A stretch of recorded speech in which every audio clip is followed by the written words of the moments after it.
the guy would run and shoot. You didn't know what to shoot. You just see the smoke and hear the shot. That was a scary time. The daughter of former Mayor Melbourne Stevens was told to stay indoors, and she watched from her bedroom window. You could hear cars racing by and people yelling and screaming. And I could see all the fires burning where they'd set fire, to the colored houses. I was petrified. No one will ever know for sure how many people were killed in the East St. Louis race riot of 1917. Some of the early reports were exaggerated. The official death toll was 39 blacks and 9 whites. Others accepted the higher number of 100, almost all black.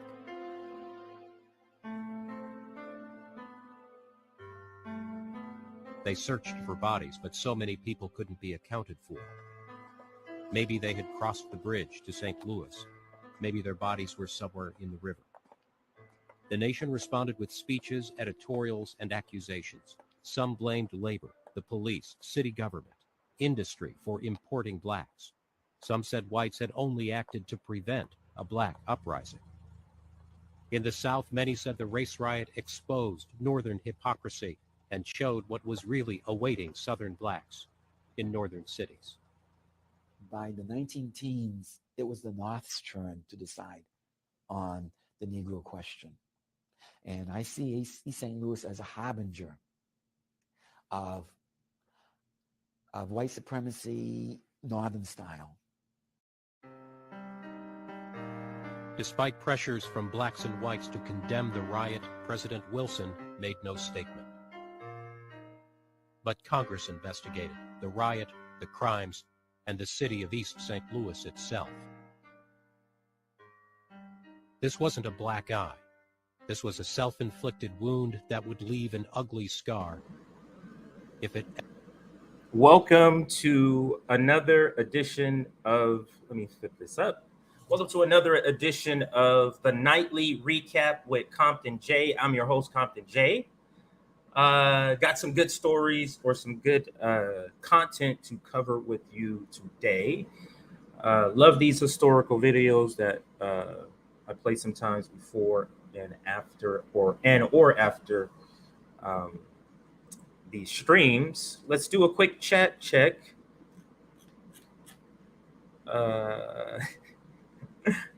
Word, too late for me. I'll catch up tomorrow. Have a good, great show. Thank you. What's up, some regulars? Late night kicking it with the RBN crew. Absolutely.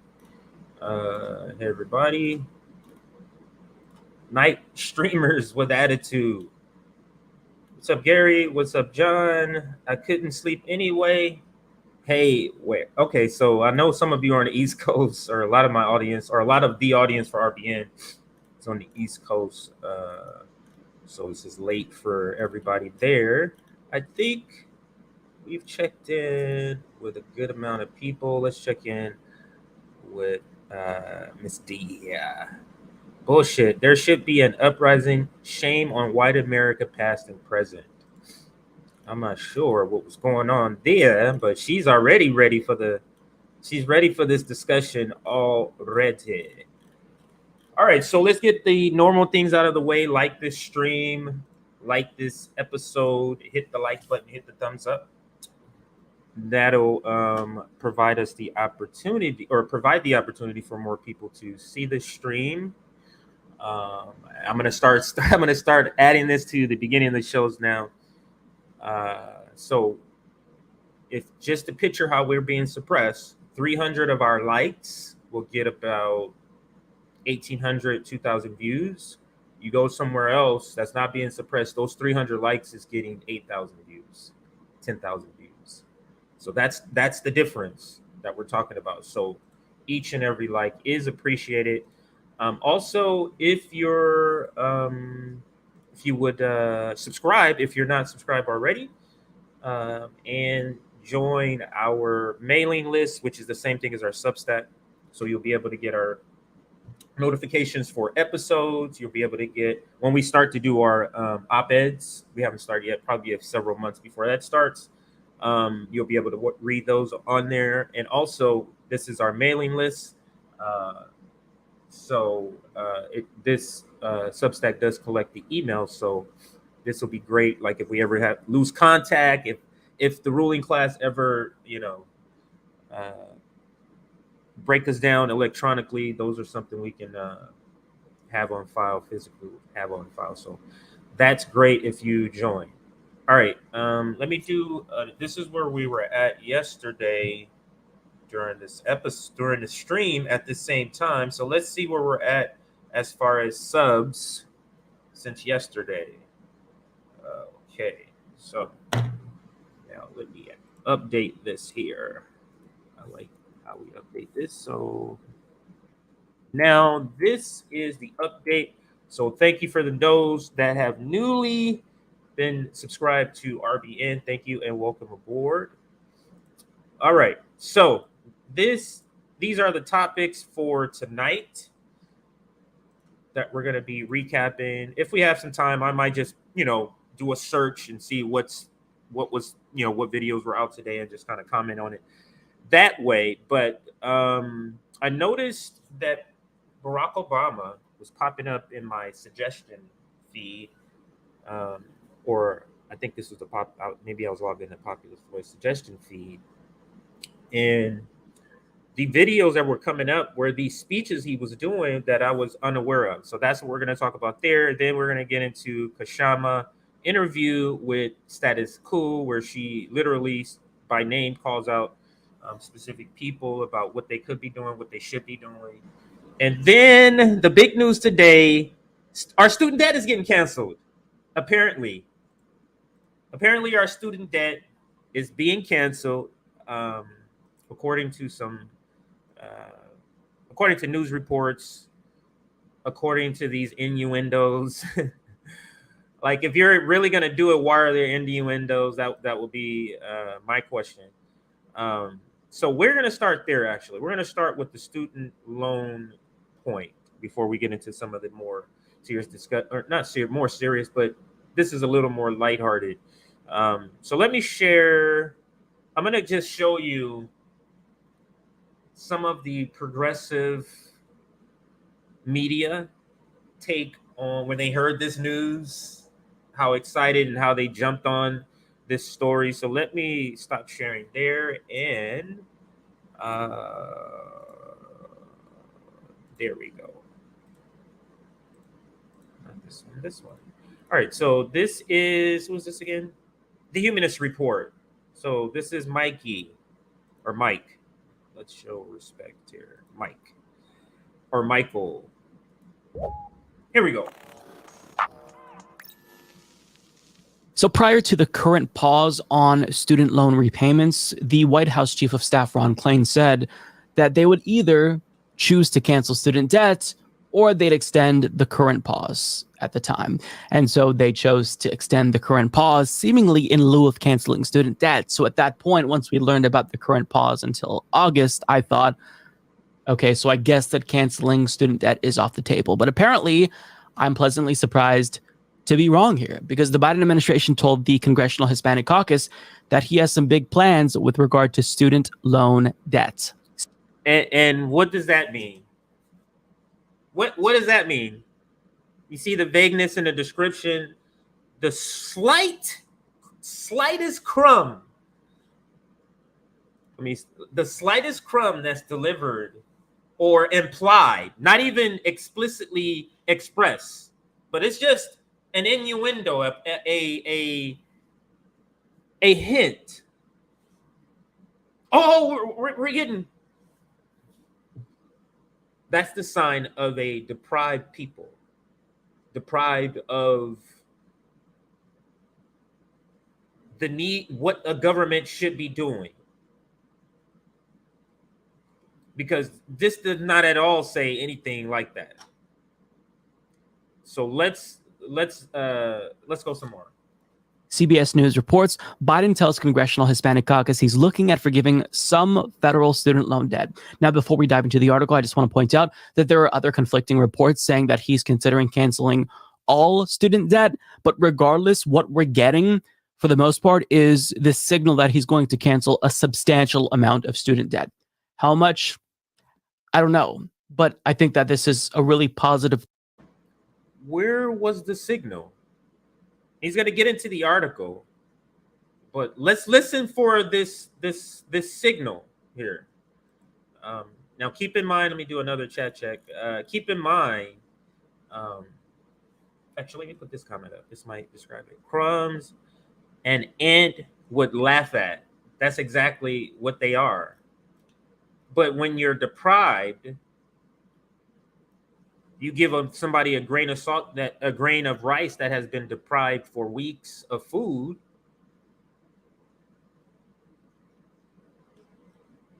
Yeah, exactly. Very vague, very vague. But let's listen to the story. Maybe there's more. Maybe there's more detail. Let's listen to what he says. Positive thing that I want to celebrate, not too preemptively, but if this does indeed happen, it would have big implications, not just for this election, but I think for an entire generation going forward. So the article explains President Biden is looking at different options to forgive an unspecified but substantial amount of federal student loan debt, a move that would thrill some of his most loyal supporters and financially strapped students nationwide, but is a departure from campaign pledges to provide limited relief. The president shared his... I forgot I can do that in my ear with my ear. So an unspecified but substantial.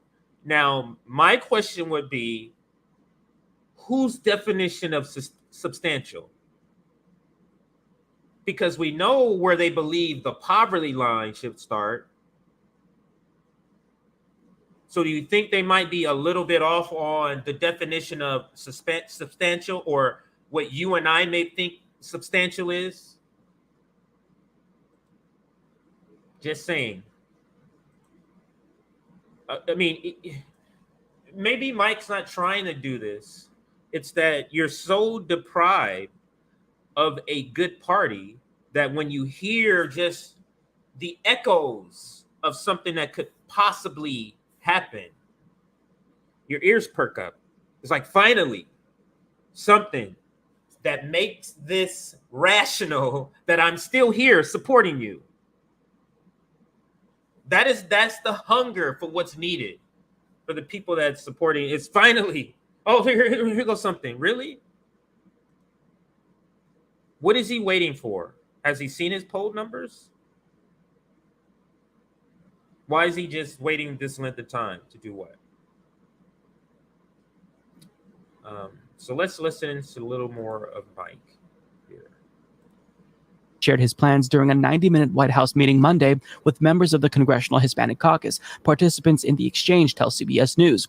The move could affect more than 43 million borrowers who hold more than $1.6 trillion in federal student loan debt, the second largest debt held by Americans behind mortgages. Representative Tony Cardenas, Democrat of California, who attended the meeting, said the president is open to forgiving debt for college students regardless of whether they've attended a public or private institution. The president never mentioned an amount. Okay, so I'm going to take this opportunity. I see a comment, and I want to have this cutout discussion about this comment.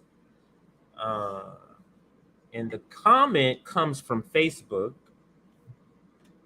So let's go to that comment here. Hello, Natalie.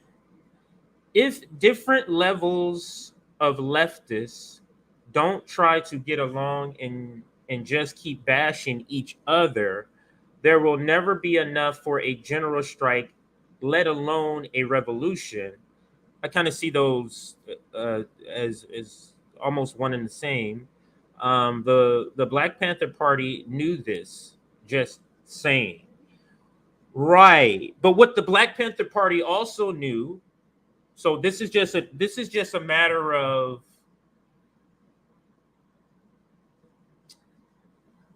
whose labeling do we go with? Because the Black Panther Party teamed up with leftists, other people who we now would call leftists. They didn't use that, maybe not so much then. I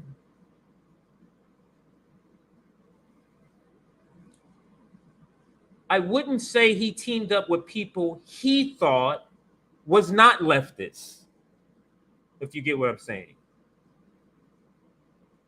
So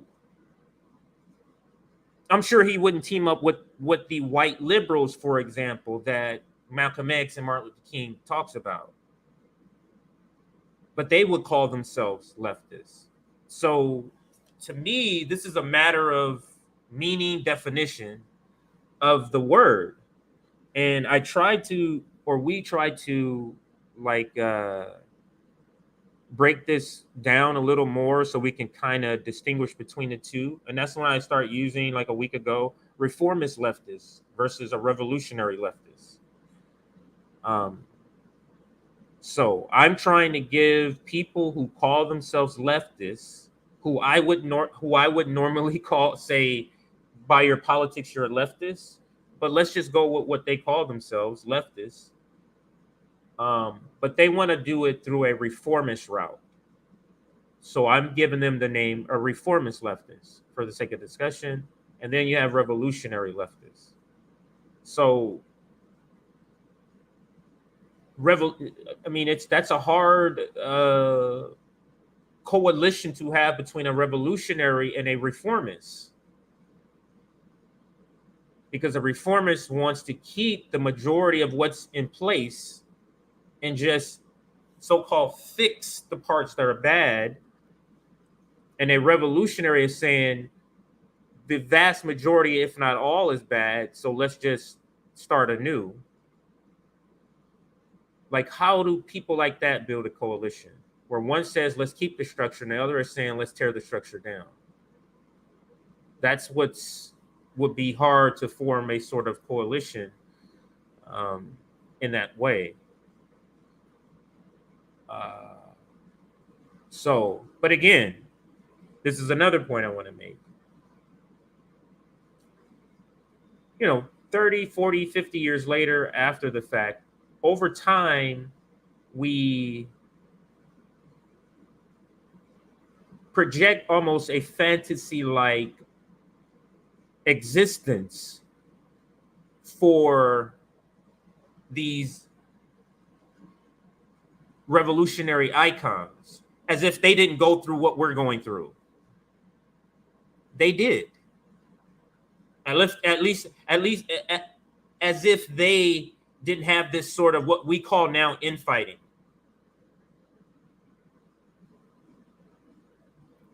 I mean, one of the more famous ones was Malcolm X and Martin Luther King Jr., where Malcolm X would always take swipes at him publicly. So this, to me, this sort of tugging is how you create. It's like making a revolution is like making a sausage. It's ugly to get there. So this pushing and pull is what's going to develop the policies that eventually the revolution is going to be fighting for. This sort of push and pull, this arguing. Now, a lot of the people who are reformist leftists, in my opinion, they're going to fall out when the revolution is time. They're going to disappear. So, and again, that's another question. In your comment, Natalie, you're talking about a general strike and a revolution. Reformists aren't talking about that. Reformists aren't talking about that. They're talking about electoral politics. And then when you bring up, what about direct? Oh, yeah, I think we should do both. They always say that. I think we should do both. But then you'll go and just look at what content they have. 99% of it is about electoral politics, but they're trying to convince me they're doing both. Because if you did both, it would be lopsided to direct action, because electoral politics is seasonal. Direct action is year-round. So the lopsidedness should be, if anything, on the direct action side. Anyway, love the comment. Gives you the opportunity to have that discussion. Let's get back to the video now so we can get through Let's again, we're talking about student loan cancellation, student loan debt cancellation, and progressive Democrats and their allies. They're clamoring over these crumbs, these hints of crumbs, not even crumbs. Nor did the president say he was going to wipe out all student debt. Cardenas said he did a dialogue with us about the differential between young people who went to public schools or private schools, and we, Congressional Hispanic Caucus members, said he should focus on both, and he said, okay, good to know. Cardenas said he reiterated to Mr. Biden that the Hispanic Caucus supports executive action that would forgive at least $10,000 in college debt if Congress can't pass legislation doing so. In response, Cardenas said, the president smiled and said, you're going to like what I do on that. I'm looking to do something on that, and I think you're going to like what I do. So first and foremost, I've got to point out that Cardenas and Democrats... You're going to like what I do. Didn't he say that about the promised $2,000 checks? Do we like the short $2,000 checks? We're just jumping on these skillful propagandists' use of words that have the space to where what you're thinking, assuming I'm meaning, I don't mean that at all. So that's what we're jumping on. But let's see if there's any more, because I haven't heard anything that makes this definitive. But where he's going to go to in the description of Joe Biden, that's where I want to get to. So let's listen. Democrats in general need to stop lowballing themselves. You don't tell the president, well, at a minimum, you should cancel $10,000. You tell the president you should cancel all student debt, but if you're unwilling to do that, then at a minimum, cancel $50,000. But they always like lowball themselves. So, I mean, I wish that they'd stop doing that, but that's neither here nor there. This would be something that would be huge. This isn't just the president of the United States unilaterally doing a good thing. This is the president of the United States fundamentally changing millions of people's lives. And I don't think that... You see this? Now, I don't know if Michael is doing this intentionally or just the way American politics is. This is what we do. He said, you're going to like what we do. And you're taking that to where this will fundamentally change people's lives. So the people who listen to you and follow you and think that you are astute in your political analysis, and so anything you say, they're thinking this too. Now, so what happens if it's not delivered?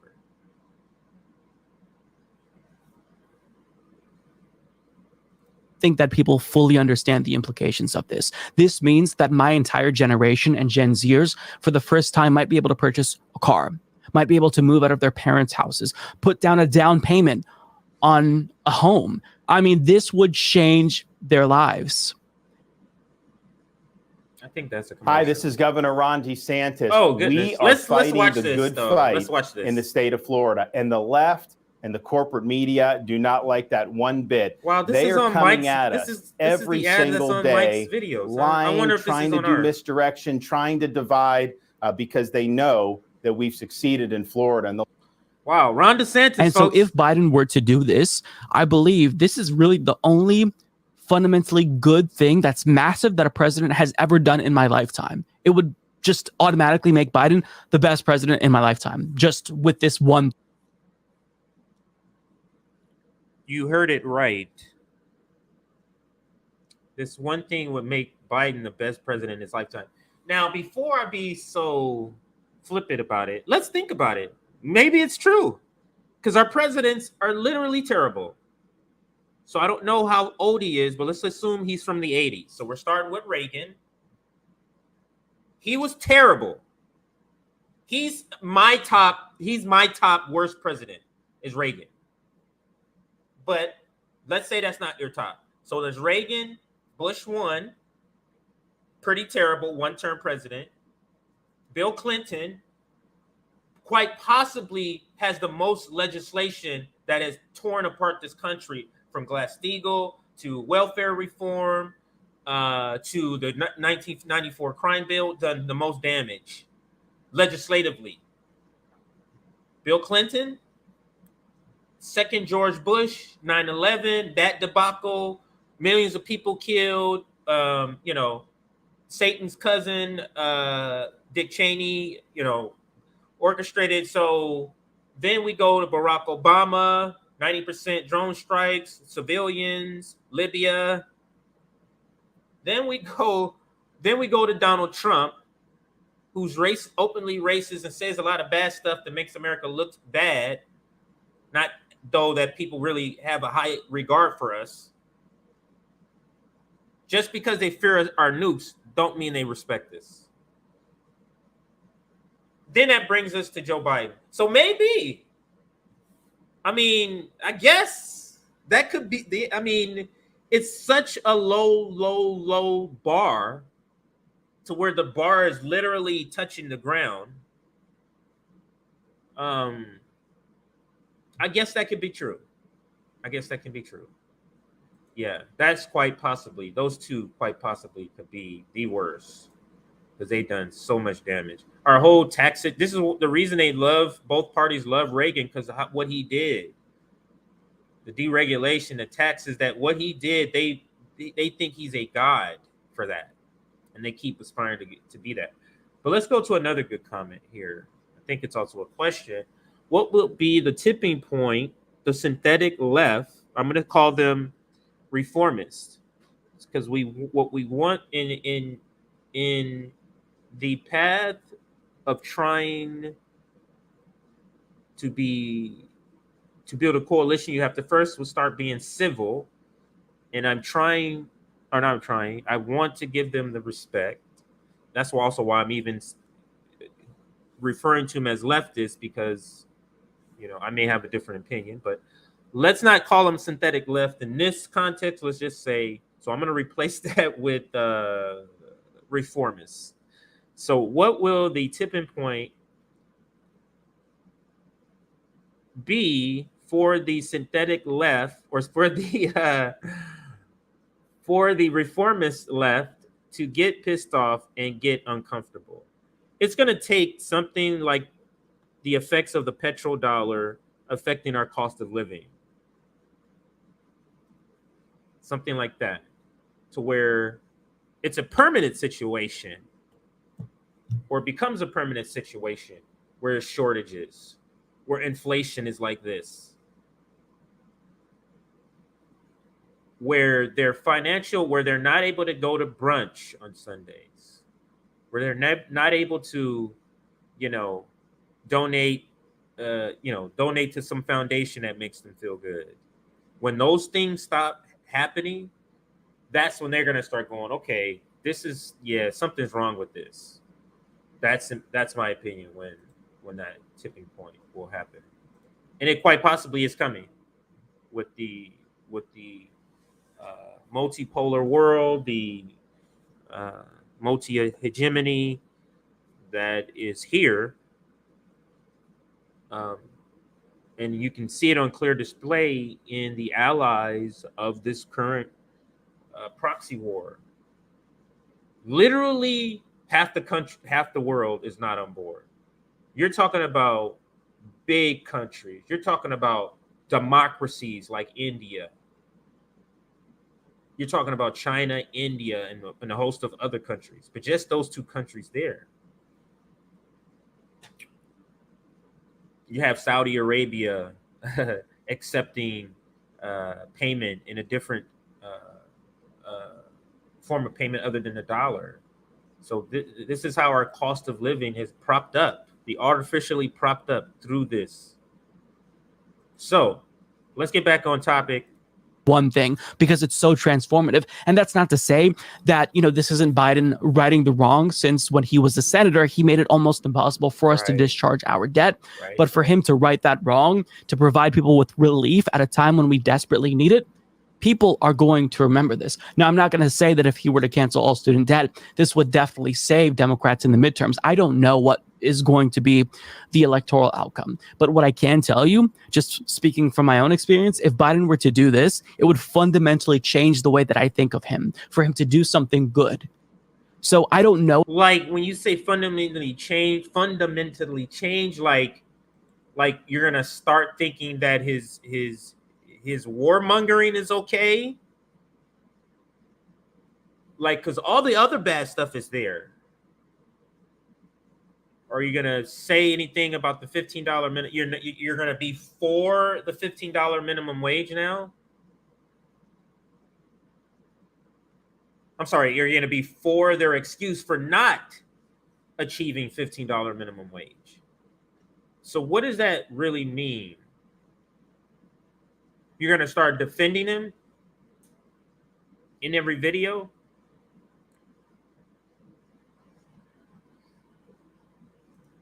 Yeah, it seems like he does want to love Biden so bad. Biden, is it real of it? Is it real of is it or is it Memorex? Okay, Google, Microsoft, Meta, Raytheon. My video froze, but appears I can still post. I'm using data. Do you, boo boo? All right, so let's go. Let's see. What's wrong with his voice? I don't know. I didn't particularly hear anything wrong. Mexico, Venezuela, Nicaragua.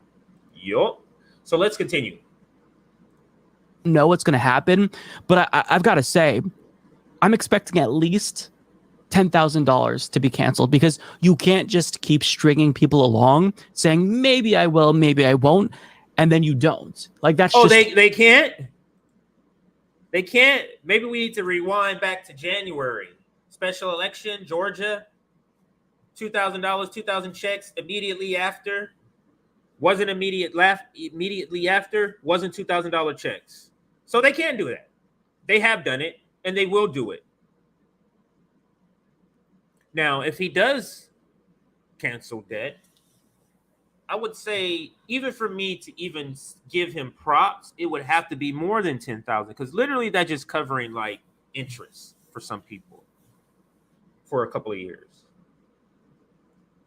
So maybe if he cancels like $25,000 and it's not ridiculously means tested, because that's another part.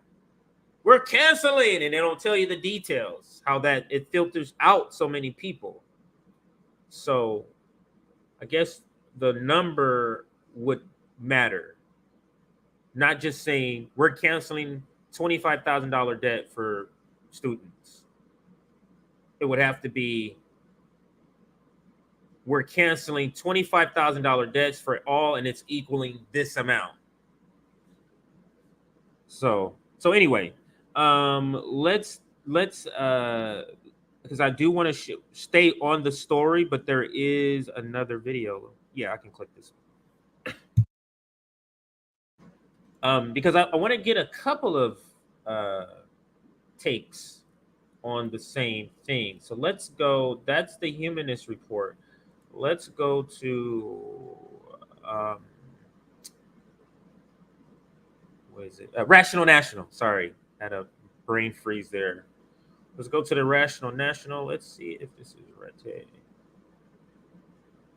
Yeah, I mean, he's a similar take. I mean, surprise, surprise, he has a similar take here. So let's get past the commercial, and then I will share. All right, so let me share a different screen here. And then I think the next story I'm going to want to do, I want to save the Obama story for last, because I really want to get into the Kshama interview and some of the things that she said. So I think that's the next story. But let me finish off this segment with this. Let's go here. Rational National. All righty, David. My cat is meowing to get in or out of the door. I think my wife will take care of it. Can you hear that? I wonder if you can hear that. Does anybody hear my cat? It's not meowing anymore, I guess. But if you heard it, put it in there. I'm just curious to know if the mic picks up that far. But here is the Rational Nationals take on the same story. President Joe Biden is actually considering canceling student debt. This conversation is now getting real, and it may in fact happen.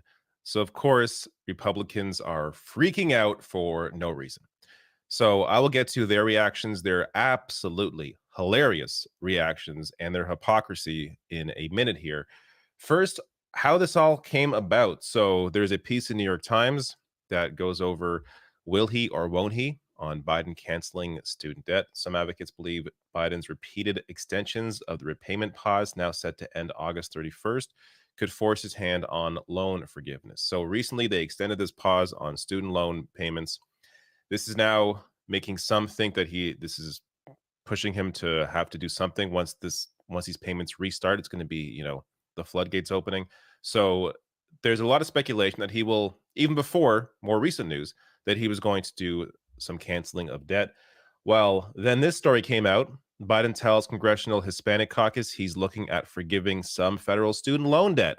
So some details here. Cardenas said which is a representative, said he reiterated to Mr. Biden that the Hispanic Caucus supports executive action that would forgive at least $10,000 in college debt if Congress can't pass legislation doing so. In response, Cardenas said the president smiled and said, "You're going to like what I do on that. I'm looking to do something on that, and I think you're going to like what I do." Well, that's it. It's a done deal.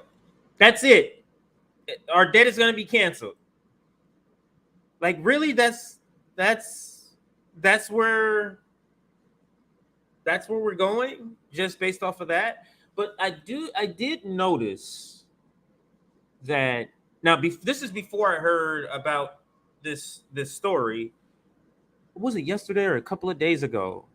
Maybe I started noticing progressives, the ones in office, on Twitter tweeting about student loan.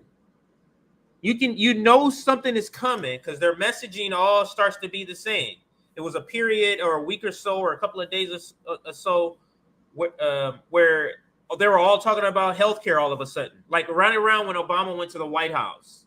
All of a sudden, healthcare is a right. It was like, what? There's all the same thing. Students.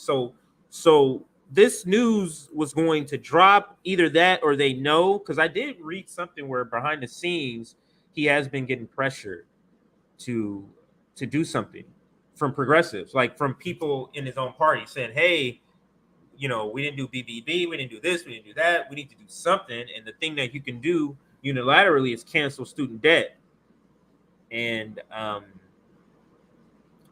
listen, if these parties, for those that really support the Democratic Party, if they supported the working class the way they say they do, if they really cared about saving democracy by being in office, they can easily shift this entire midterms, the entire outlook for 2024,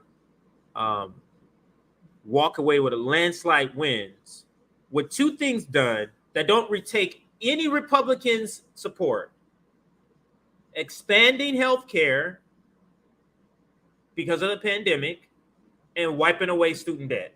That takes one person, the president, to do both of those things. No Republican is required. If you do those two things, literally, it wouldn't be a massacre for the midterms. Come 2024, they're pretty much going to walk to a re-election if he wants to, or any other Democrat. Because all they got to say, what? We gave you, we cleared all your student debt, and we gave you health care. Very easy. Don't require anything. There's no gridlock that's going to stop it. There's no rotating villain. There's no Joe Manchin. There's no Kristen Sinema. It takes a pen in his hand. That's it.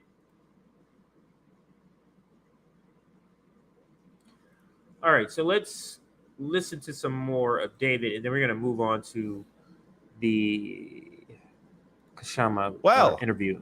that sounds promising. Now, will it be 10,000? Will it be more? Will it be anything? Of course, that's always the thing with Biden. Will he do anything? We're going to have to wait and see, of course. But this is more. So at least David is a little more tempered, a little more of saying, we're going to see. Or he's speaking in those terms.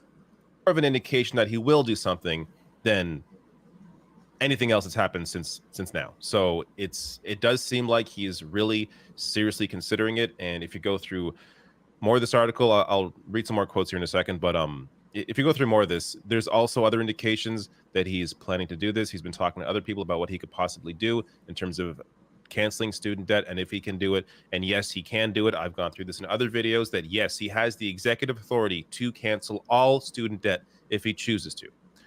Now, is there a question?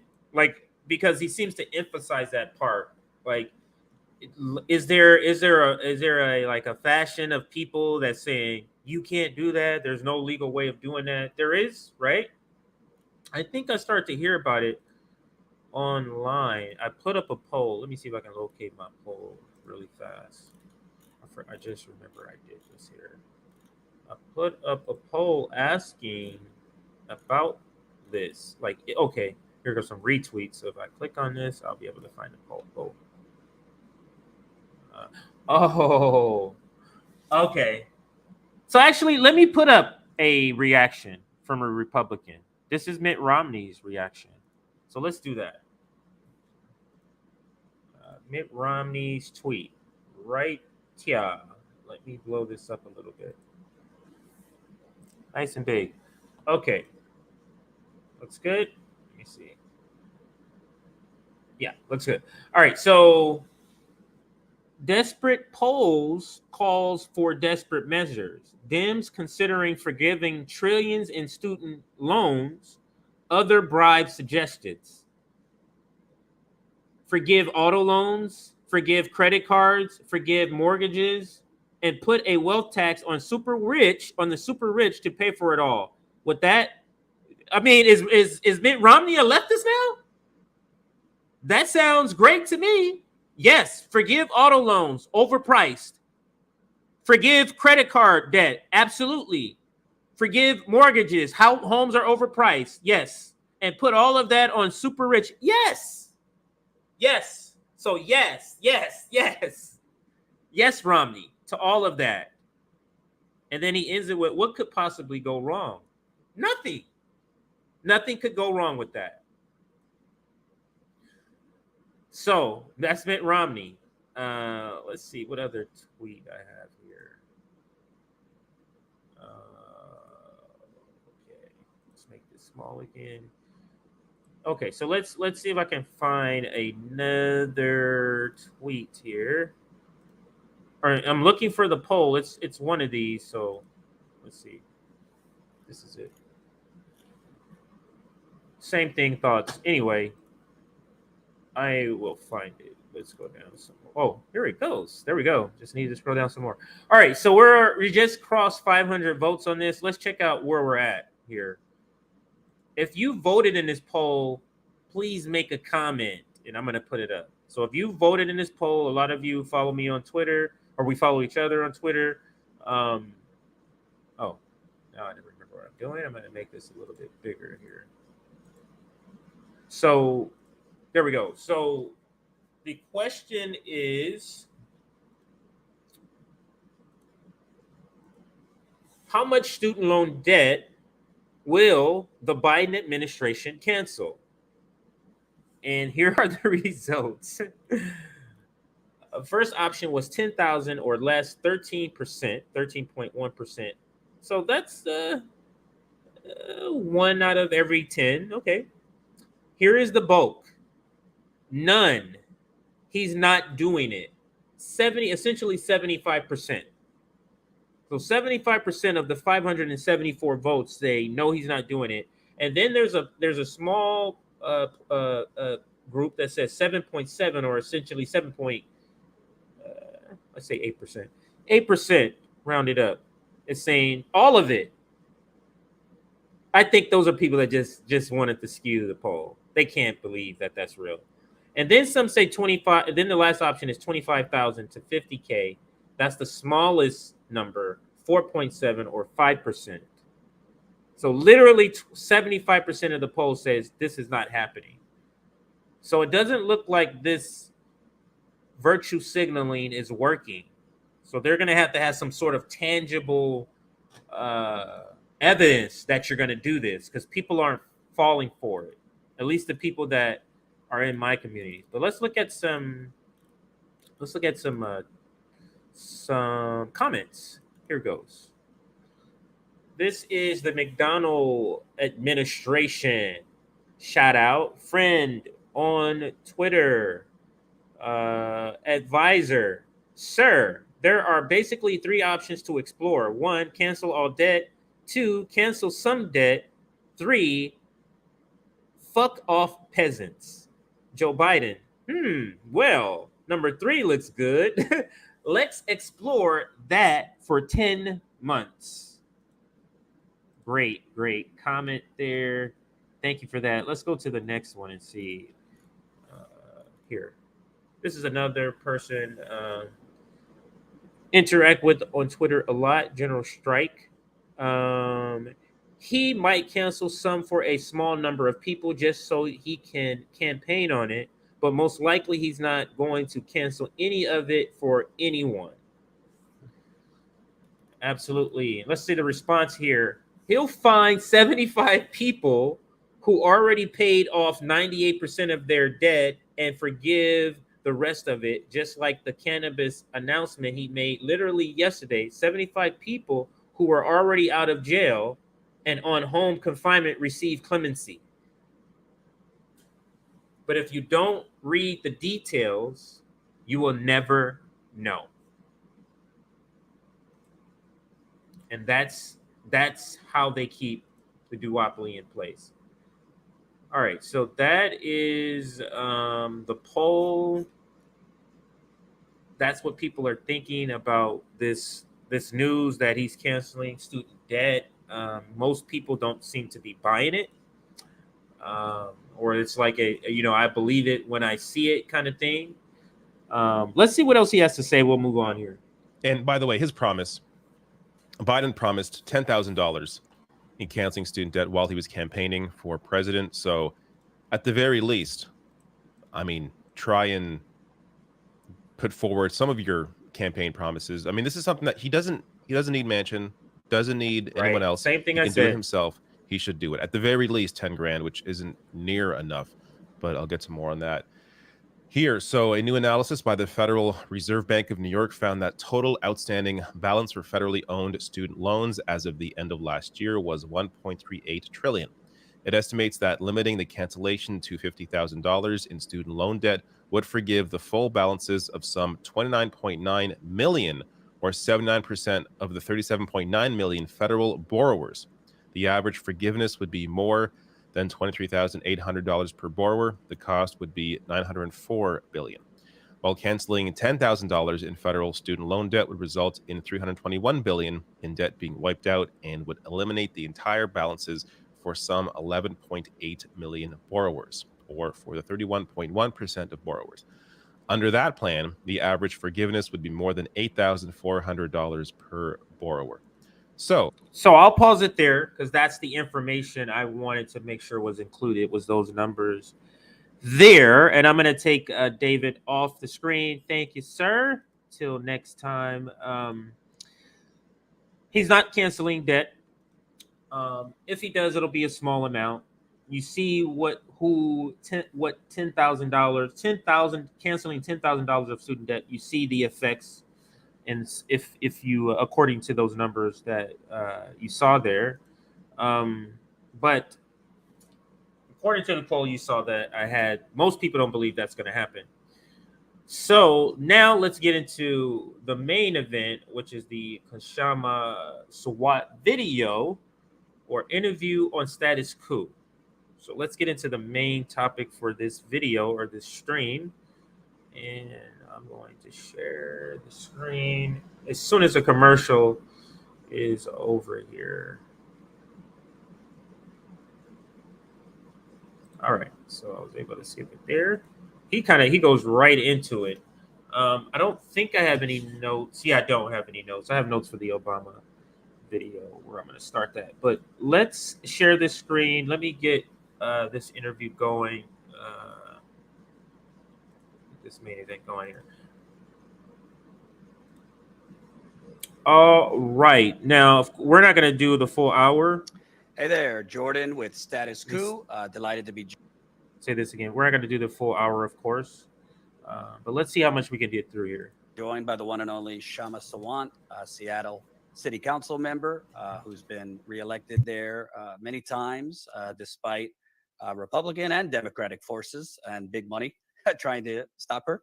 And you spoke, you were at the rally over the weekend with Amazon workers. You've also been active in Seattle as the Starbucks union wave continues. And they just unionized or filed for a union at the flagship in Seattle. So that's definitely good news. First, let me ask you, because I mean, basically you've been screaming sometimes into a cave for a long time for exactly what's happening now. This kind of organizing, what happened with Christian Smalls and the Amazon labor union was basically being outspent and David for several Goliaths. For you, seeing this now, obviously there's a lot of work to do, but what's your initial reaction to these union waves as well as the strike wave that we've seen? Yeah, I think it's not coincidental that this strike wave is happening now, because it's coming out of this whole period following the Occupy movement and the fact that we were able to get elected as an open socialist, eschewing corporate money. At that time, it was considered bizarre and absolutely a road to defeat. And instead, we actually were able to win election after election, as you said, despite all the millions of dollars being spent against us by companies like Amazon and Starbucks, by these executives and billionaires, but also by corporate landlords. And now what we're seeing with the labor uprising, it's in many ways, it's showing that this is a decisively changed period that we are in. And it's also showing another dimension of consciousness, working class consciousness and politics in America, which is that, young people came out in... I like what she says there. This is an indication of a shift or a deepening of working class consciousness. The process, like people seeing, whoa, wow, unions, that's spreading. Then you're starting to learn about unions and what unions are for and what they can do. And this is what I said to both, I think it was Nick today, or maybe Rome. If you're talking about from a Marxist perspective, isn't this what he talks about when he's talking about trade unions, or Marxism, I should say, maybe not necessarily, but trade unions as the form for workers to gather. And he said, he speaks about it as to say, or he says, yes, the unions are to, get working conditions, but it's really to teach the union membership community and the power in worker solidarity. That's where the true revolution lies, because these working conditions, these are more surface level things. But when it's time for the revolution, so maybe we need to push for more union participation. Because if that's the beginning, if that's sort of the foundation for a revolution, is worker consciousness, worker solidarity, this may be it. Because look at the solidarity that Chris Smalls has built through what he's done, unionizing Amazon. And look what what did he say? Like over 200 other locations reached out to him about coming to them. And then when this skips industries, when it bleeds over into another industry, So we have to take advantage of this time, this moment, and not think that this is just any time this is gonna, go by. All right, so let's continue with this interview here. Historic numbers in the Black Lives Matter movement following the death of George Floyd in 2020. Then what they saw was that despite the momentum on the streets, that kind of momentum, the scale of that movement was not captured in the victories that were won by the movement. And there's been a thinking going on, especially among the sort of the more thinking political activists, young people, what is wrong and what's going on. And then there was a lot of thinking about the Bernie wave and the squad getting elected, more and more, self-proclaimed progressives and socialists getting elected, and yet nothing changing. The Biden administration has failed to deliver on even single point of their promises.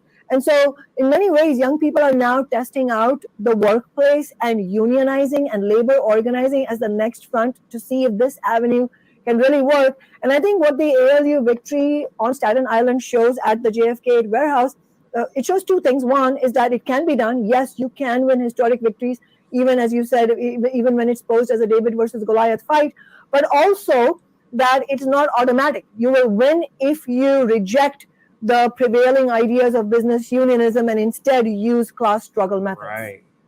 Yeah, and I think that's actually really interesting because, labor has been decimated over the years, and frankly, in large part because of weakness, other parts because of corruption at the top. But both Amazon workers as well as the Starbucks workers basically created their own union.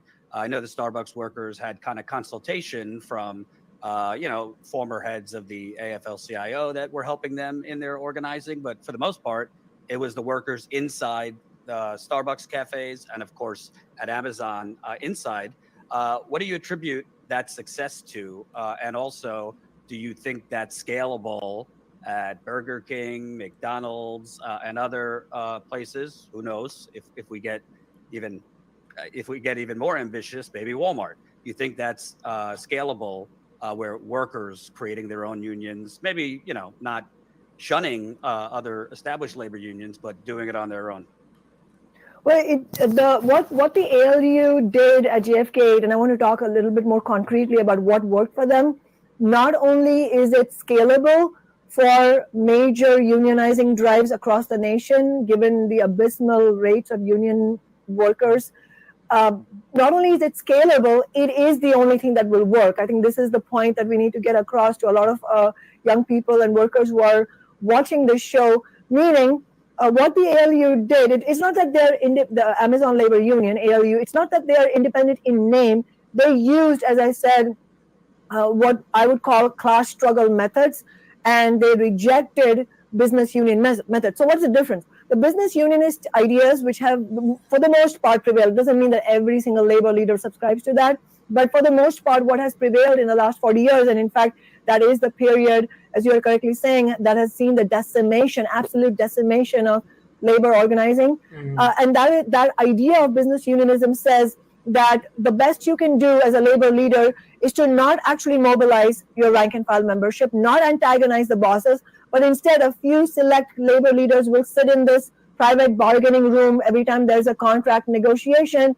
and it's not even going to be made into a battle, any kind of clash, and they will try to make morally persuasive arguments to get the bosses to concede on this or that point.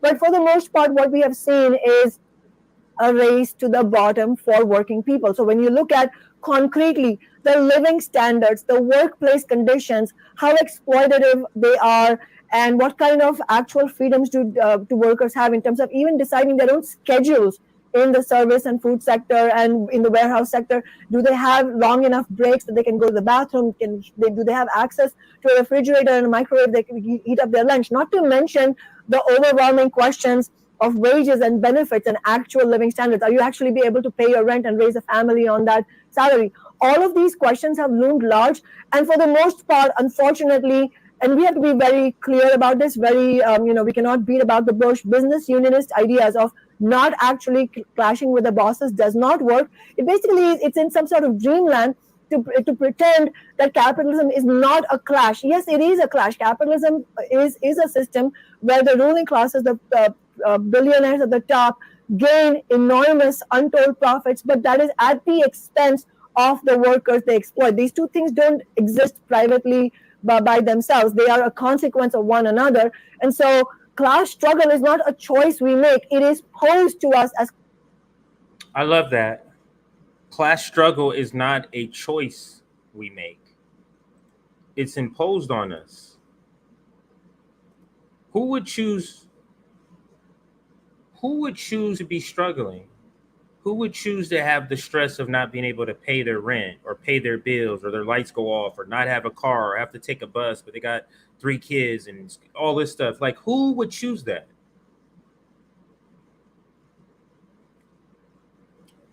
But for that's more philosophy. So I won't go off onto a tangent right now. So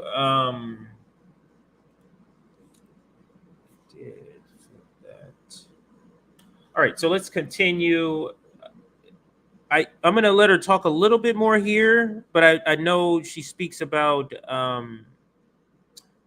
Bernie Sanders, AOC, Progressive Democrats a little bit later in the conversation. I'm going to fast forward, but let's see what else the last couple of points she makes here.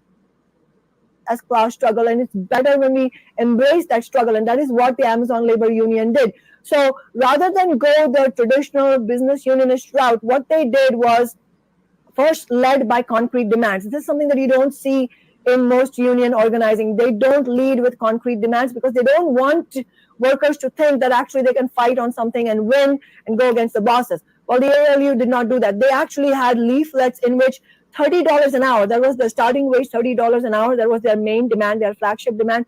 That was plastered on their leaflets everywhere. It's not something that it sits on the website somewhere where nobody knows it. No, you use that on your leaflets, on all your talking points. Every time you talk to your coworker, you talk about that. The other thing they did differently was rather than having a few union staff trying to organize all of this, instead they had workers leading this effort. And so you had workers convincing workers, and they had a relentless shop floor organizing. And you can see how all these workers, they did this tremendous sacrifice where for weeks and weeks after their own 12-hour shifts, they would sit in the break room and then spend another 12 hours talking to the workers who were on shift, making sure that they knew that voting yes for the union was in their interest. And the other thing that they did right, and this is a paramount lesson to learn from the ALU victory, is that they named the bosses as the enemy. They did not, as many union leaders do. Wow, these are some great strategies, and she's been working with them. This is I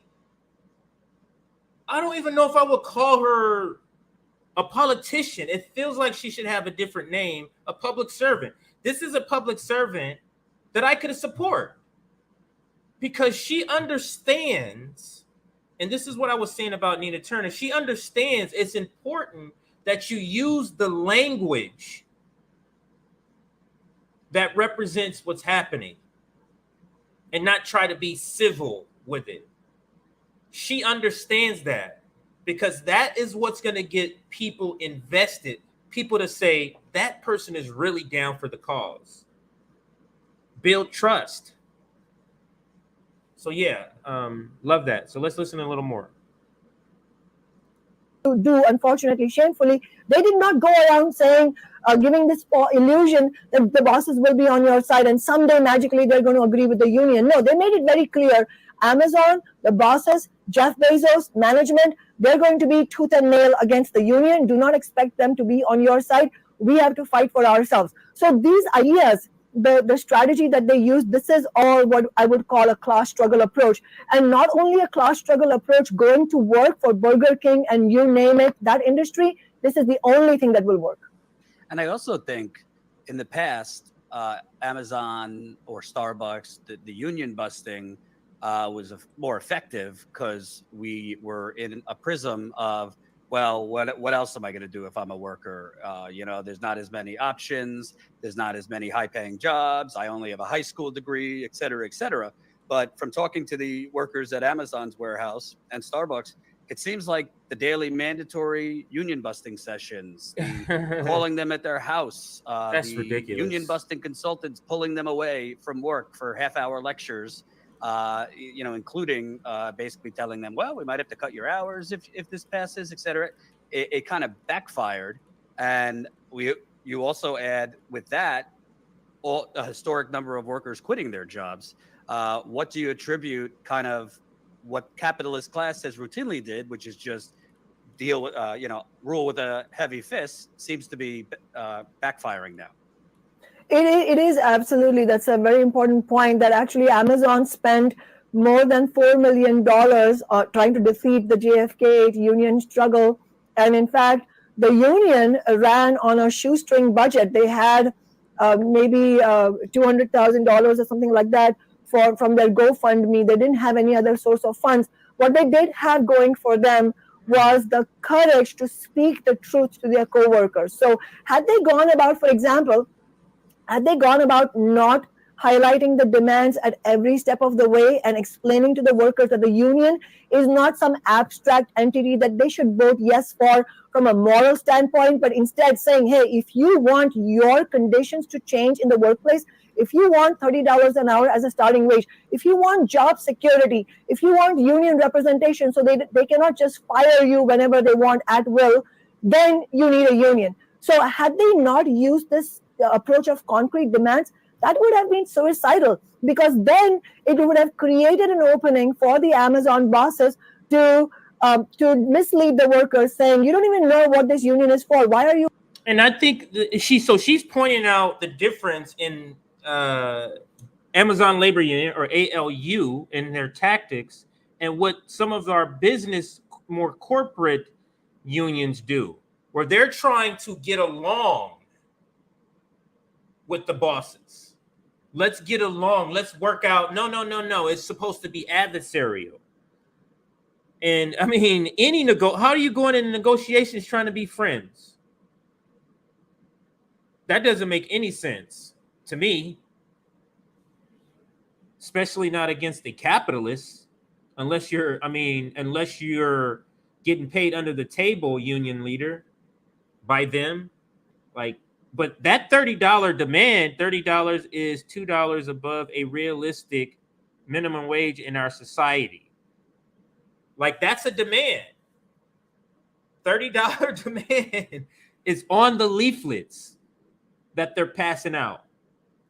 Just absolutely awesome strategies. Kshama murdered this interview, but I expected nothing less.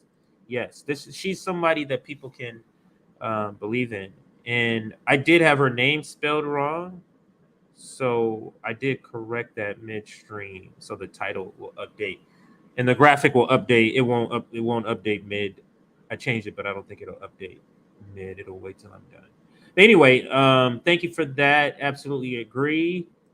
Kshama is a fighter. She's not going to play along with the bullies. This is what we need. DNC doesn't matter. NLRB does. Absolutely. Thank you for the comments. Great people. I'm just so happy to see so many people up. Well, I can't assume everybody's on the East Coast, so maybe people are on the West Coast, and it's not, it's not already Thursday, but everybody on the East Coast is already Thursday. All right, let's continue some more. I didn't realize how late it was already, so it's supposed to be off at 11 or roughly around that time.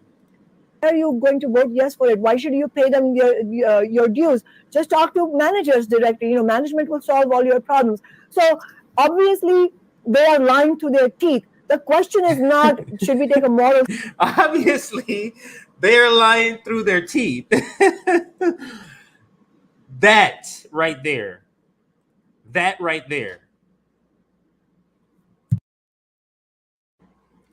is what yes, 12:24 Central.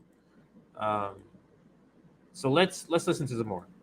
Moral stand on that. Yes, it is terrible and immoral, but the question is one of strategy. That is, how will you combat those lies by the bosses, and how will you succeed in winning over your co-workers and in majority of them to vote yes for the union? So you're not going to do that through just saying that, oh, the bosses are wrong. You have to prove that the bosses are wrong by saying that, look, if it weren't for our union struggle, if we didn't actually form a union and fight for a strong contract, our living standards are going to keep going down the drain while Jeff Bezos continues to make more and more money. Rise off and into so space.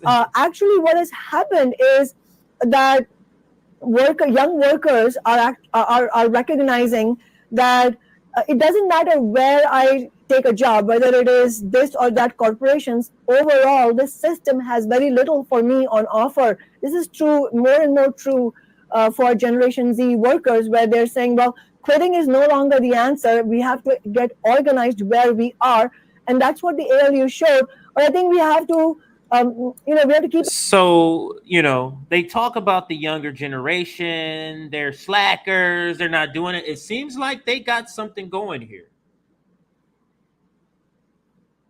Seems like they're not tied, they're not connected to the cable cord. So they're not getting propaganda pumped in directly injected into their minds all day long. So they haven't been propagandized about unions, that they're bad. This is what they do. We have real unions that get all this work done in the 30s.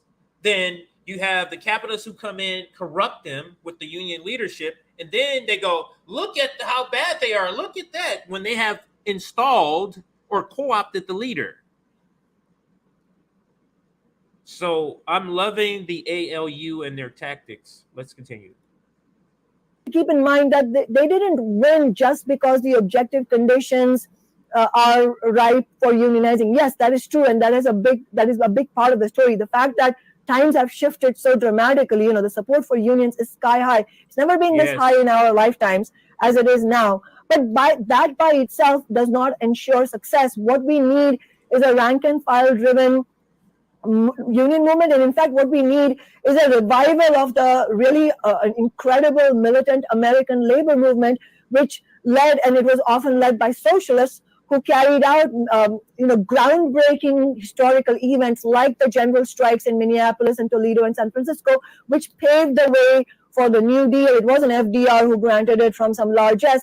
It was union general strike actions that led to major shifts in our society and actually led to the creation of what we came to be known as the middle class. And now a lot of that has been lost. And so we have to revive that militant organizing. But that is only going to happen on the basis of us as rank and file workers having the courage to fight for what's right and not allowing the current weight of the labor leadership be a drag on everything. And look. Right. I love that. Not letting the current corrupted, co-opted, bought leadership be a drag on that. Let me fast forward a little bit to this next part here. In Staten Island. Right. You and I have talked before about the squad, AOC. I don't want to focus on that too much. Obviously, AOC kind of flaked on them, and then when called out, showed up. But I'm curious what you think, because to me, obviously Christian Smalls and Amazon Labor Union were effective in doing it without political support. That doesn't necessarily mean every union effort could play the same playbook, particularly in more conservative states. New York has a higher union percentage. So do you think, whether it's AOC, the squad, or other politicians, hey, if they're not going to do anything inside Washington, shouldn't they be spending their long recesses for, God knows how much time they have? So this is where she's going to get into the critiques of them. And what I like is they're just critiques, and they come off as just genuine. I'm just giving you the facts. They don't come off at all as I'm trying to bash you at all. And I think, I don't know, it shows authenticity. Let's go. They have off doing what you just did, traveling, speaking at these rallies, helping organizing, meeting with the workers, using their social media to spread awareness, because there's no excuse why you can't do that. They seem to have every excuse for why they can't exercise power inside the halls of Congress, but they certainly can, as you see Starbucks, Amazon, and other workplaces trying to unionize now. I think it is important that the union was able to get Bernie Sanders and AOC to speak at the press conference. I was thinking that they would speak at the rally in the afternoon alongside myself and the Flight Attendants Union President Sarah Nelson, who correctly in her speech said there should be no labor peace. There's not going to be any labor peace, that labor has to fight back, which I completely agree with. But I think that the support has to be concrete. Like you said, it's both in the halls of Congress. They can do a lot. I mean, look at us with this small position that socialists have, through my city council position. We've been able to win such incredible victories, go up against massive corporations and billionaires like Amazon and Jeff Bezos. And we were able to make Seattle the first major city with the $15 minimum wage. We were able to win the Amazon tax. We have won a whole host of renters' rights victories despite the opposition of corporate landlords. And so what is stopping the Squad and Bernie Sanders from pushing for those kinds of things in Congress? What is stopping them? What's stopping them? That's the question for the chat. So what's stopping Bernie and the Squad? Sorry if there's any misspellings here. That's the question. What's stopping Bernie and the Squad? Anyone want to take a stab at this? Anyone?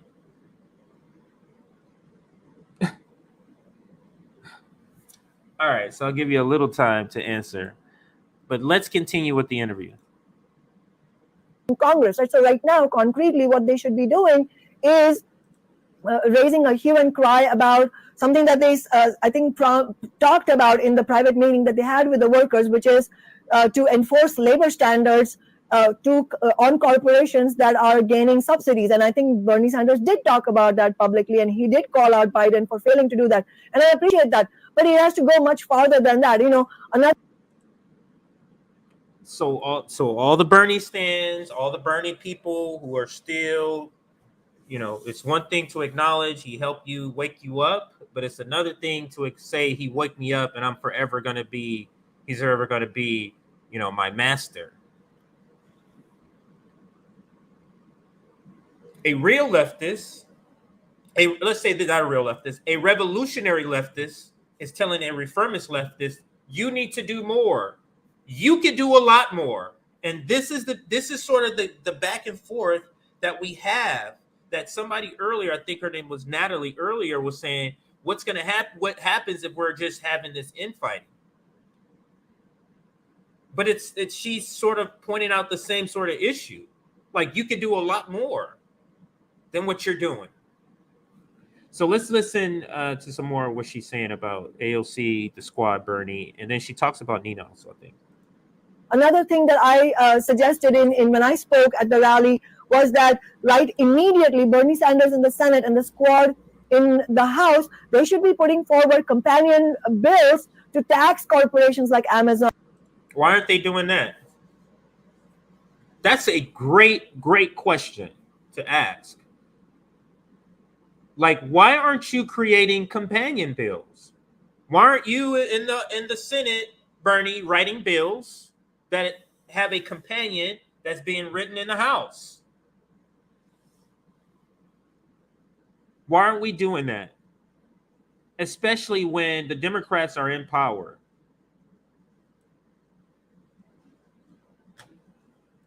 Amazon and Starbucks in order to fund education, social services. Here, this is where the illustration of where the problem is between building a coalition, reformists building with revolutionaries. It's that reformists never go far enough to gain the change that's needed. So you're in a perpetual state of reforming, having to reform something because you never completely fix it. That's the problem. So let's continue with Kshama. Services, healthcare, all of this, because that, and then it's not just a question of bringing the bill forward, it's a question of fighting around it. And so, as you indicated, oh my God, she's just dropping gems. So it's not just bringing the bill forward. It's about fighting around it. It's not just about that. She is giving you a class, Bernie Sanders, AOC, Ro Khanna, all the other progressives in the Progressive Caucus. She's giving you a class, a clinic on what you should be doing if you claim to be the socialists that you claim to be. This is what a socialist should be sounding like what she's sounding like. Let's continue. What they should be doing is calling for mass rallies in different states in order to help win those. We say this all the time here on RBN. The least you could be doing is calling for mass rallies on your platform. Why aren't you doing that? You write the companion bills, then you go campaigning digitally on your phone, at home, in your bed. Nowhere, just do your thing. So let me rewind it so she can say all of that together, all of these tactics together. In when I spoke at the rally was that right immediately Bernie Sanders in the Senate and the squad in the House, they should be putting forward companion bills to tax corporations like Amazon and Starbucks in order to fund education, social services, healthcare, all of this, because that, and then it's not just a question of bringing the bill forward, it's a question of fighting around it. And so, as you indicated, what they should be doing is calling for mass rallies in different states in order to help win those bills, because that will then give added momentum and leverage for the workers who are fighting for unions inside the warehouses, and then once they win the unions to win a strong contract, like JFK, will be heading into a contract battle, and it's going to. So she said it very quickly, but the reason you do that because it gives the workers leverage. The reason you do this rallying around, the reason you write a companion bill and then rally around, or the reason you do this union building and you rally around, you tweet out, you call to action, get people to come together. But you're choosing not to do that for some reason. Let's continue. It's going to be a bitterly fought battle. But will they do that? I don't think so, honestly, Jordan. We have to be very clear. They're not going to do that, because at every step of the way, AOC has refused to do what she and the squad need to do. And every step of the way.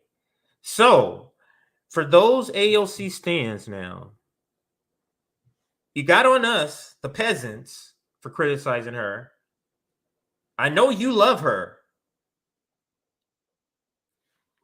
What about her critique? It's the same critique we had, but now that it's coming from her, what do you say about it? What say you? Let's rewind it 20 seconds. Bitterly fought battle. But will they do that? I don't think so, honestly, Jordan. We have to be very clear. They're not going to do that, because at every step of the way, AOC has refused to do what she and the squad need to do. Mm-hmm. And so, as I said, obviously, if they brought such tax Amazon kind of bills forward in Congress, it would be a big step forward. I would certainly be full-throatedly supporting it. But it won't be, I don't even think that they will be doing that. But even if they did that, it won't be enough, because the way we have won victories is by mobilizing ordinary people and making it a grassroots rank and file led struggle. That means actually being in the face of the corporate Democrats and calling for mass rallies in different states and going to all the warehouses, talking to thousands of workers, rallying them into action. None of these politicians have actually. That's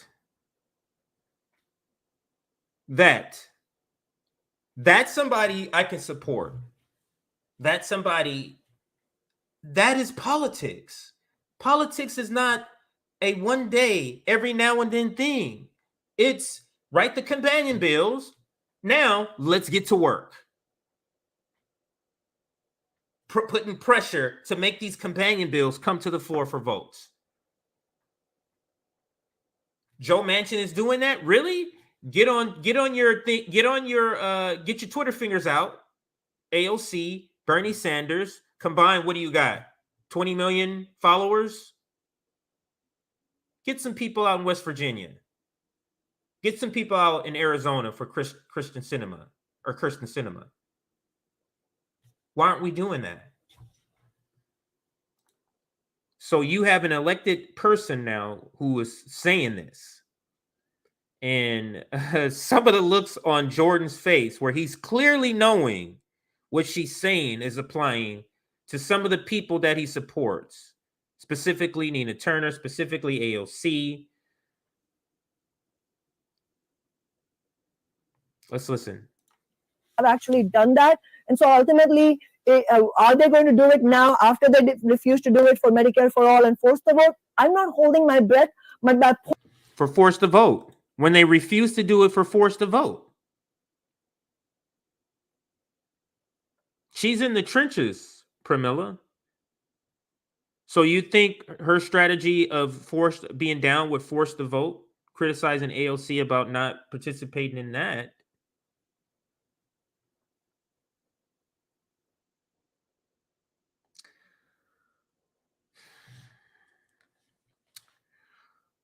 this type of discussion is needed, because in order to wake people up, we do have to go through these types of discussion where we're talking about these things that to us seems to be clear, but it's not for a lot of people. So let's rewind it a little bit and we shall continue. I can listen to her talk all day. Will they do that? I don't think so, honestly, Jordan. We have to be very clear. They're not going to do that, because at every step of the way, AOC has refused to do what she and the squad need to do. And so, as I said, she said at every step of the way, not half the time, not sometimes. Remember the Nina Turner interview where she says, if they don't do everything, if they don't do the strategy the way you like it every time, they're doing it none of the times. Just like she's saying, every step of the way.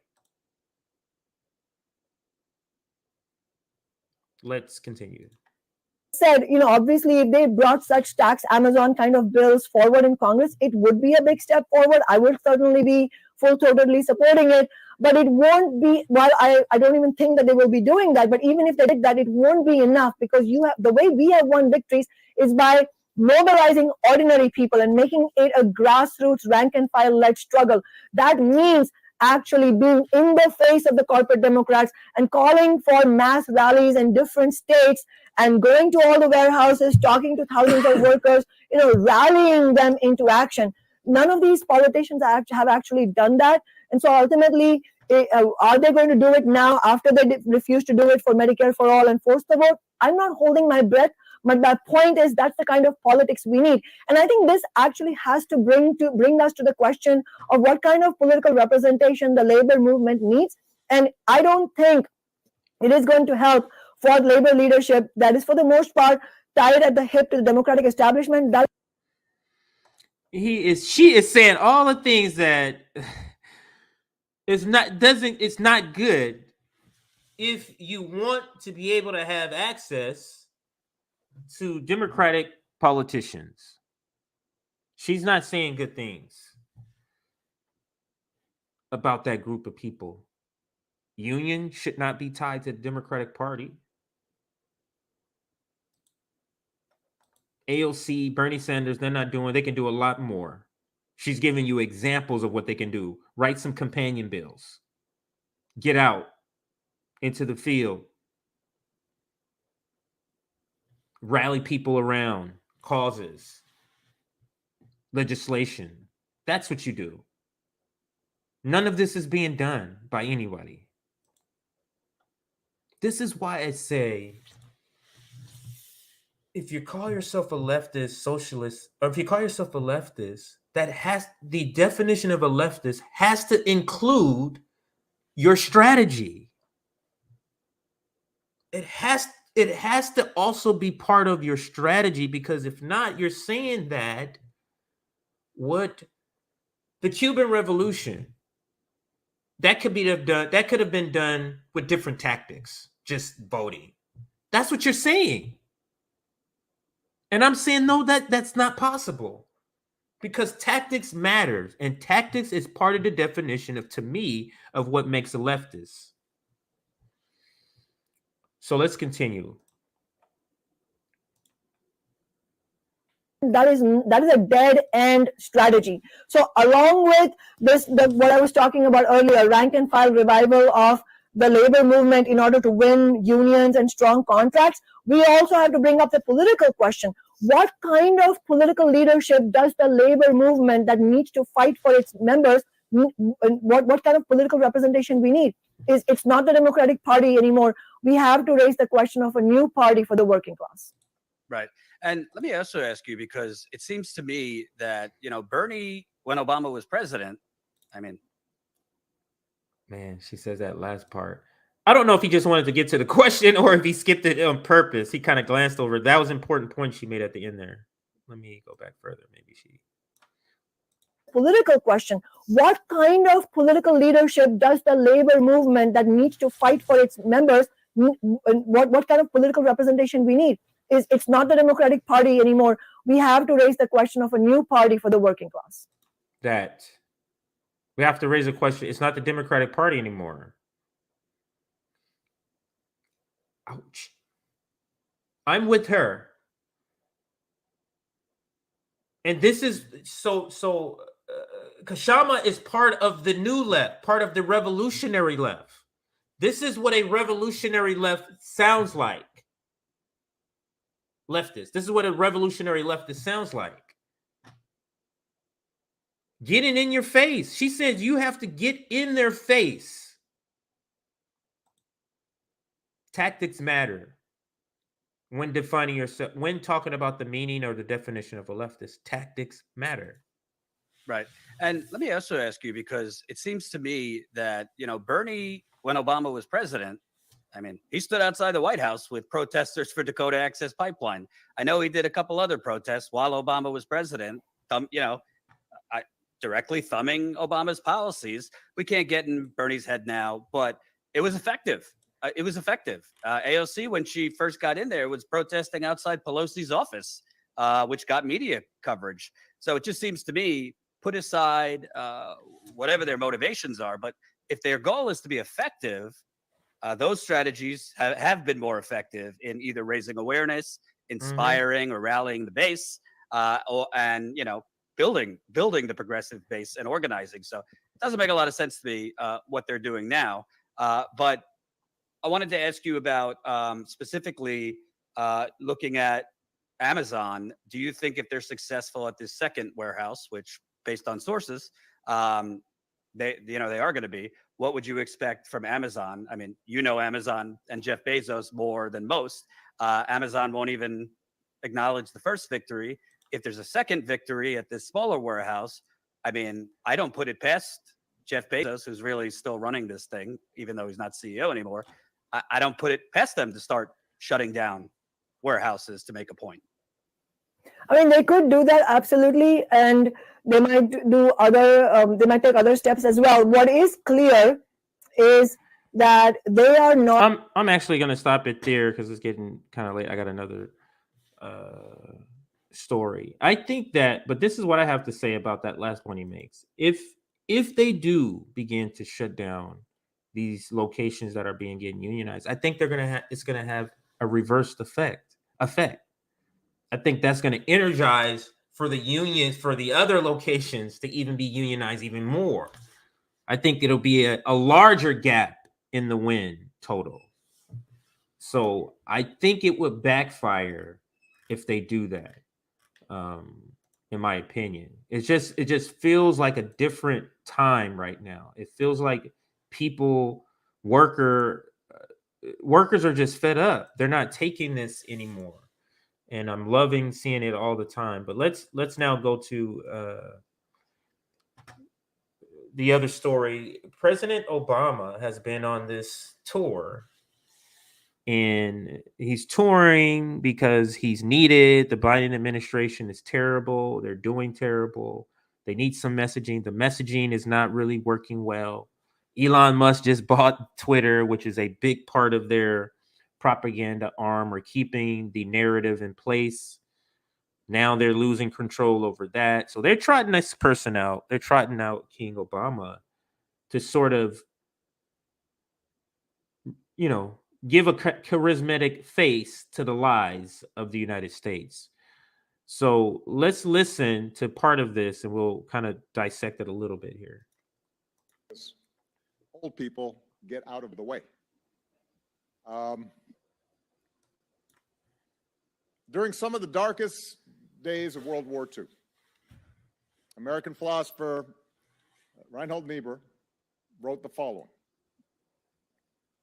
man's capacity for justice makes democracy possible,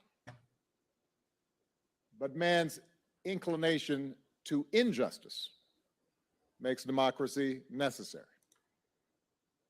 It's funny when Americans, when they're given these types of speeches to project something, it's like, do you understand what you're describing? It's like describing the United States. And that happens a lot throughout this speech here.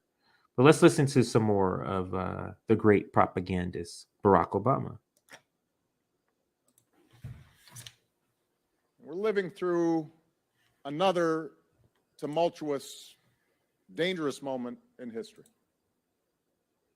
All of us have been horrified by Russia's brutal invasion of Ukraine. A nuclear-armed despot's response to a neighboring state whose only provocation is its desire to be independent and democratic. That's his only provocation. That's the only provocation for what happened here. They want to be independent and democratic. That's the sale. That's the military sale that the United States have been pulling for decades. They hate our democracy and our way of life. That's it.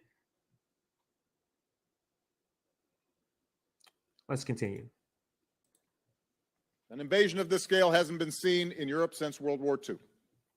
And we have all witnessed the resulting death and destruction and displacement in real time. The stakes are enormous. And the courage displayed by ordinary Ukrainians has been extraordinary and demands our support. Unfortunately, the war in Ukraine isn't happening in a vacuum. Vladimir Putin's aggression is part of a larger trend.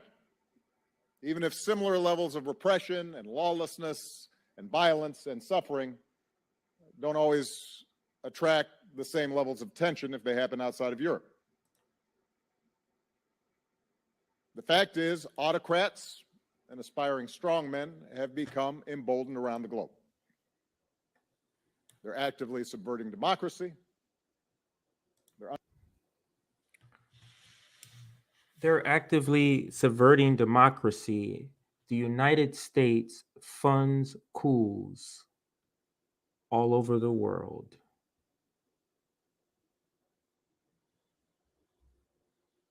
Actually, one of the provocations for this war stems from a 2013-2014 coup backed by the United States. But the United States has the audacity to say another country is subverting democracy. It is the ability to literally describe yourself and project that as if you're critiquing somebody else when it literally applies to you. It's the Condoleezza Rice going on Fox News to say it's a war crime to invade a sovereign country.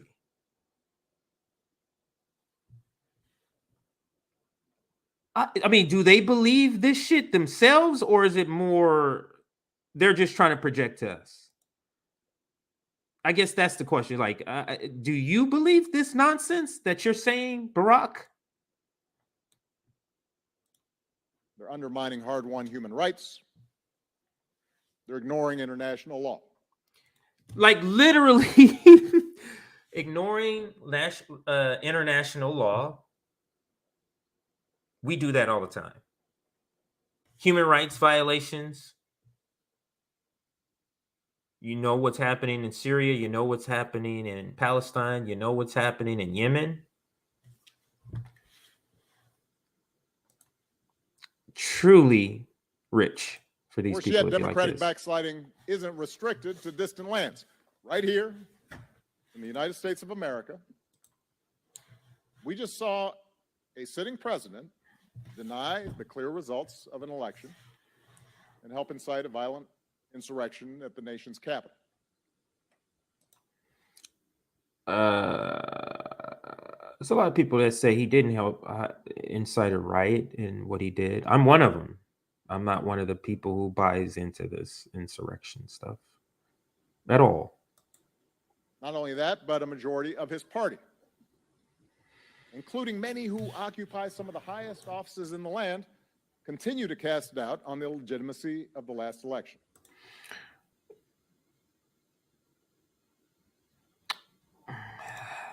I'll save that criticism. And are using it to justify laws that restrict the vote and make it easier to overturn the will of the people in states where they hold power. To make it easier to overturn the will of the people, have you seen what happened in 2016 with Bernie Sanders? What happened there? Where the DNC was in bed, or actually was being ran by the Hillary campaign? Like, so for those of us who believe in democracy and the rule of law, this should serve as a wake-up. Where's the person, Barack? Where's the person who believes in democracy? Because I don't see one on the screen. I'm not on stage with you. Who are you talking about? Violent insurrection at the nation's capital. Not only that, but a majority of his party, including many who occupy some of the highest offices in the land, continue to cast doubt on the legitimacy of the last election and are using it to justify laws that restrict the vote and make it easier to overturn the will of the people in states where they hold power.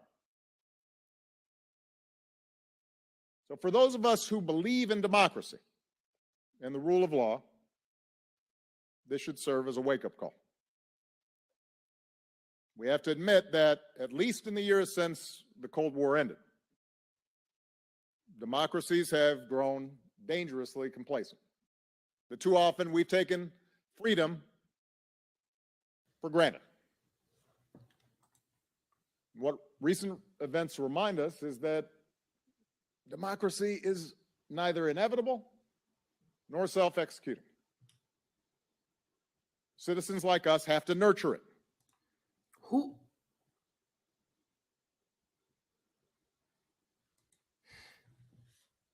We have to tend to it and fight for it.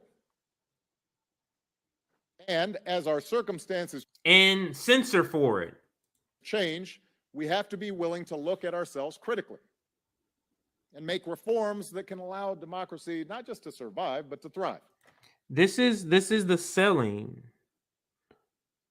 of fascistic authoritarian policies and behaviors that you're trying to sell as a way of propping up, of reinforcing democracy. That's the sell that he's making here. That won't be easy. A lot of factors have contributed to the weakening of democratic institutions around the world. One of those factors is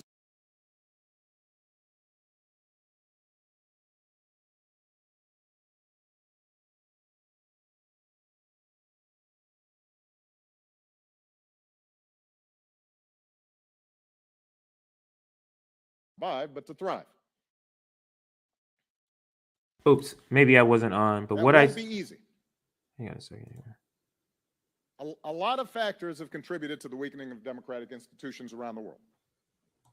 One of those factors is global. So what I said when my mic was off, it wasn't a lot. I just said, let's see if he says one of the factors is the corporate takeover of our politicians. Let's see if he says that, because that's the number one reason. Let's see if he mentions that in his little soliloquy here. Let's go back right there. That won't be easy. A lot of factors have contributed to the weakening of democratic institutions around the world. The purchase by corporations of politicians. He's going to say that. Watch. One of those factors is globalization, Oh, which has helped lift hundreds of millions it must be the next one where he's going to say corporate money. Is it that? I guarantee it's the next one. out of poverty, most notably in China and India, but which, along with automation, has also upended entire economies, accelerated global inequality, and left millions of others feeling betrayed and angry existing political institutions. There's the increased mobility and urbanization of modern life, which further shakes up societies, including existing family structures and gender roles. He's getting to it. Just wait. It's coming. He's getting to it. Here at home, we've seen a steady decline of the number of people participating in unions, civic organizations. A steady decline of people participating in unions. Well, how did that happen? Any politicians pass laws severely restricting unions in certain states? Has there been hostile attacks, demonizing of unions by the people who donate to your party and politicians? So, but you're talking as if people just wanted to stop joining unions. That's what happened. The interest just went away. And houses of worship, mediating institutions that once served as a kind of communal glue. Internationally, the rise of China, as well as chronic political dysfunction here in the US and in Europe, not to mention the near collapse of the global financial system in 2008, has made it easier for leaders in other countries to discount democracy's appeal.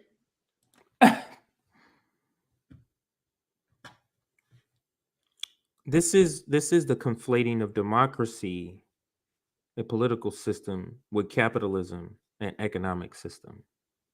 This is the selling that the pretending that they're one and the same when they're opposites, actually. And as once marginalized groups demand a seat at the table, politicians have found a new audience for old-fashioned appeals to racial and ethnic, religious, or national solidarity. It's the pretending that all of the problems that exist has all to do with us just fighting. It has nothing to do with none of the structures. It has nothing to do with the pay. It has nothing to do with work life. It has nothing to do with the corruption in our government. That's the critique, or that's the take here. And in the rush to protect us from them, virtues like tolerance and respect for democratic processes start to look not just expendable, but like a threat to our way of life. So if we're going to strengthen democracy, we'll have to address all of these trends. We'll have to come up with new models for a more inclusive, equitable capitalism. A new model for capitalism. A new model for slavery. We have to rebrand capitalism to make people think it's different.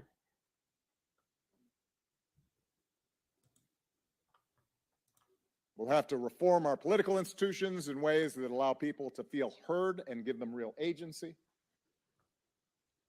We'll have to tell better stories about ourselves. So this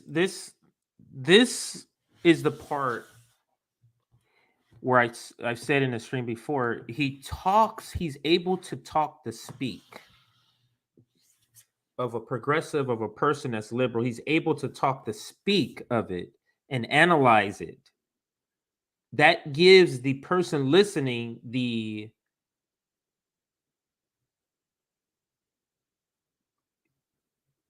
implies or it makes you assume that he obviously believes this stuff when he does not. Let's continue. I got to finish this up here. And how we can live together despite our differences. And that's why I'm here today on Stanford's campus in the heart of Silicon Valley, where so much of the digital revolution began. Because I'm convinced that right now, one of the biggest impediments to doing all of this, listen, indeed, one of the biggest reasons for democracy's weakening, is the profound change that's taken place in how we communicate and consume information. Now, democracy is weakening because of the internet, and narrative control is completely out of control. That's what he's saying. Because of the internet, because of the invention of the internet and the ability for people to talk without a mediator literally across the world, that's a problem. When your control is based on the narrative that you present.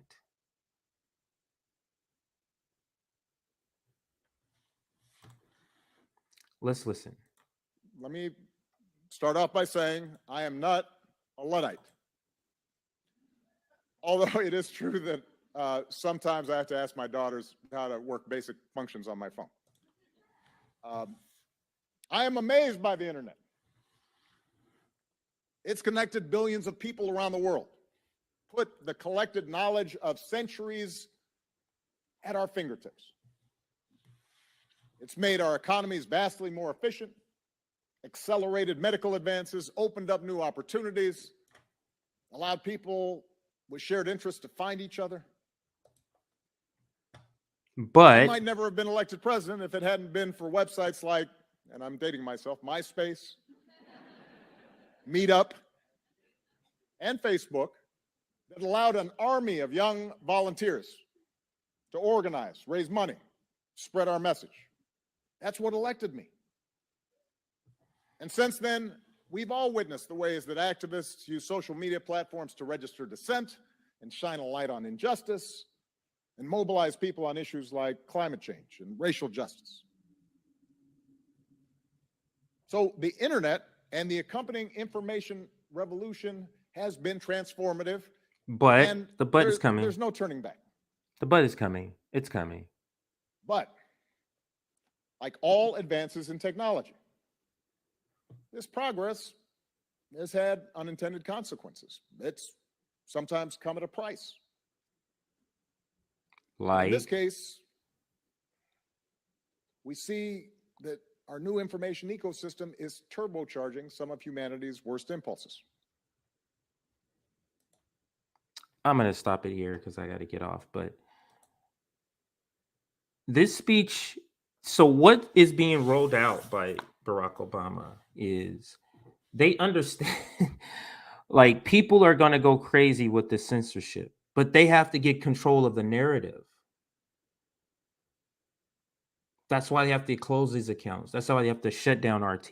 There's another interview. I'll have to do this in another video. There's another interview where he talks about this. We're